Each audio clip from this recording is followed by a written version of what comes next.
ஹஹ Shankar Jai Jaishankar subscribe பண்ணுங்க. ஸ்ரீ மகாபெரிவா திருவடிகள் சரணம். ஹரஹர சங்கர ஜெய ஜெயசங்கர.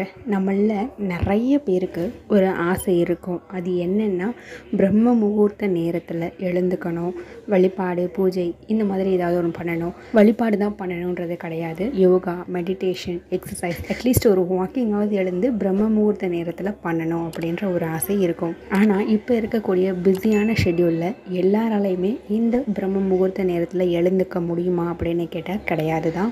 ஏன் முதல்ல பிரம்ம முகூர்த்த நேரம் ரொம்ப ரொம்ப அபரிமிதமானது அப்படின்னு பார்த்தோன்னா, 33 கோடி தேவர்களினுடைய எனர்ஜியும் அந்த நேரத்தில் பூமிக்கு நேரடியாக கிடைக்கக்கூடிய ஒரு அற்புதமான நேரம். அதோடு கூட தூய்மையான காற்று, ஒரு பாசிட்டிவான எனர்ஜிஸ் நிறைஞ்சு இருக்கக்கூடிய அந்த விடிய காலை பொழுது 4:30 மணியிலிருந்து 6 மணி வரைக்கும் இருக்கக்கூடிய அந்த பிரம்ம முகூர்த்த நேரம் அப்படின்றது ரொம்பவே சக்தி வாய்ந்த நேரமாக கருதப்படுது.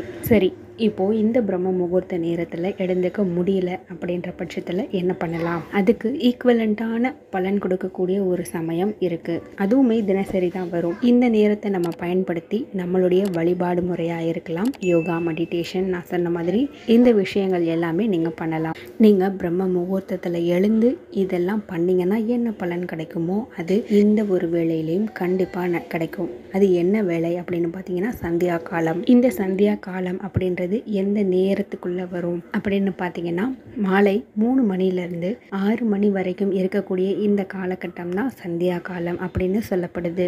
அதனால தான் அந்த காலத்துலலாம் 6 மணிக்கு உள்ளேயே நீங்கள் விளக்கேற்றுங்க, அதாவது 5 மணிக்கு மேலே 6 மணிக்குள்ளே நீங்கள் விளக்கேற்றுங்கன்னு சொல்லி வச்சுருக்காங்க பெரியவங்க. இந்த 5 to 6 இந்த 1 மணி நேரத்தை நீங்கள் yoga, meditation, walking, running, jogging இந்த மாதிரி எந்த ஒரு விஷயம் வேணாலும் பண்ணலாம். ஸோ இன்னையிலேருந்து பிரம்ம முகூர்த்தத்தில் எழுந்துக்க முடியலையேன்னு கவலைப்படாதீங்க. அதுக்கு ஈக்குவலண்ட்டான பலன் தரக்கூடிய இந்த சந்தியா காலத்தை உபயோகப்படுத்திக்கோங்க. ஹரஹர சங்கர ஜெய ஜெயசங்கர.